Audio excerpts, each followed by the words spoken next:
सबसे अजीबोगरीब जगहें जिन्हें देखकर आप अपनी आंखों पर विश्वास नहीं कर पाओगे। नंबर 9, अल हज्जारा, येमन। यमन के हराज पहाड़ों पर सबसे ऊंचाई पर बसा ये दीवारों का शहर है, जिसे अल हजराह के नाम से जाना जाता है। ये कितना पुराना है इसके बारे में ज्यादा जानकारी तो नहीं है, लेकिन आधिकारिक तौर पर इसे 12वीं सदी का माना जाता है। दीवार जैसे दिखने वाले इन कई मंजिला मकानों का समय समय पर रिकंस्ट्रक्शन होता रहा है, जिस वजह से आज यह टिके हुए हैं, वरना इतने पुराने मकान अब तक नहीं टिक पाते। Number 8, holy monastery of Rousanos. Greece के थेस्ले इलाके में खंभे नुमा खड़ी पहाड़ी पर मौजूद है ये रूसानोस मॉनेस्ट्री, जिसका 1545 में दोबारा निर्माण कराया गया था और इसे दो भाइयों मैक्सिमोस और लोआस्फ ने मिलकर बनाया था। इसमें church, guest quarter, reception hall और डिस्प्ले हॉल समेत रहने की भी व्यवस्था है। Number 7, सेटेनिल de las Bodegas। Spain का यह शहर विशाल पत्थरों के नीचे बसा है, जो बाकी दुनिया से थोड़ा अलग और अजीब बताया जाता है। इस शहर में चट्टानों में बने सफेद रंग के ढेरों घर हैं। शहर में घर, दुकानें और रेस्टोरेंट्स सभी चट्टानों के अंदर बनाए गए हैं। इसमें 3000 से ज्यादा लोग रहते हैं और इस अजीबोगरीब शहर का इतिहास स्टोन एज का है। आपको बता दें, पहले यह जगह शराब के लिए काफी मशहूर थी, हालांकि अब यह डिलिशियस ऑलिव्स और बादाम के लिए जानी जाती है। Number 6, Sealand. यह दुनिया का सबसे छोटा देश है, जो इंग्लैंड के सफोल्क के तट से करीब 6.5 मील दूर है। ये देश समुद्र के बीच एक ऐसे प्लेटफॉर्म पर बना है जिसे दूसरे विश्व युद्ध के दौरान जर्मन हमलावरों से कोस्ट की सिक्योरिटी के लिए 1942 में बनाया गया था। इसके बाद साल 1967 में फॉर्मर ब्रिटिश आर्मी चीफ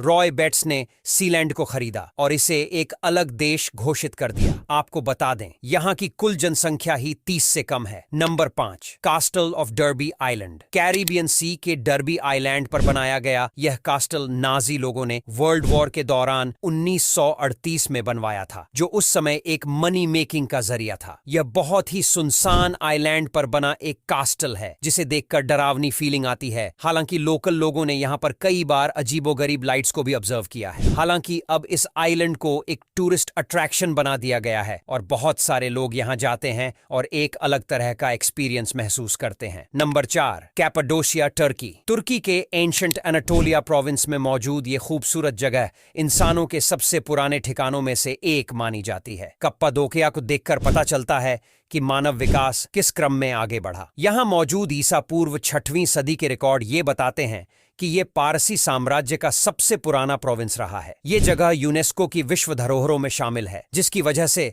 हजारों लोग यहाँ पर घूमने के लिए आते हैं। Number 3, blue village, Spain. Spain में जुचकार नाम का एक गांव है जो पूरा का पूरा नीला है, यानी यहाँ हर किसी का घर नीले रंग का है। दरअसल कहते हैं कि साल 2011 में यहाँ एक 3D फिल्म के लिए कुछ लोगों ने अपने घरों को नीले रंग से रंगवा दिया। इसके बाद तो धीरे धीरे गांव के सभी लोगों ने अपने घरों को नीला बना दिया और पूरा गांव ही नीला हो गया, जो दूर से देखने पर बड़ा ही खूबसूरत लगता है। Number 2, Ponte Vecchio bridge. ये इटली के फिरेंडे शहर के अमेजिंग पुलों में से एक है, जिसे पोंटे वेकियो के नाम से जाना जाता है, जिसका मतलब होता है पुराना ब्रिज। ये शानदार पुल आर्नो नदी पर बना है, जिसका निर्माण 1345 में उस वक्त हुआ था जब नदी को पैदल पार करने के लिए बने 2 पुल बाढ़ में डिस्ट्रॉय हो गए थे। कुछ समय बाद इस पुल पर मकान और दुकानें बन गईं, जो समय के साथ बढ़ती जा रही हैं। Number 1, Bozouls town. यह साउथ फ्रांस के एवेरॉन डिपार्टमेंट में एक कम्यून है। यह शहर लगभग 1000 सालों से मौजूद है, जो एक काफी गहरी और चौड़ी घाटी के किनारे पर बसा हुआ है, और यह घाटी ट्रौ डे बोजुल्स या द होल ऑफ बोजुल्स के नाम से जानी जाती है। इस शहर के चारों ओर की नेचुरल ब्यूटी अमेजिंग है। इन्हीं बातों के चलते इसको दुनिया की सबसे यूनिक एंशिएंट सिटी कहा जा सकता है, जिसे देखते ही लोग हैरान रह जाते हैं।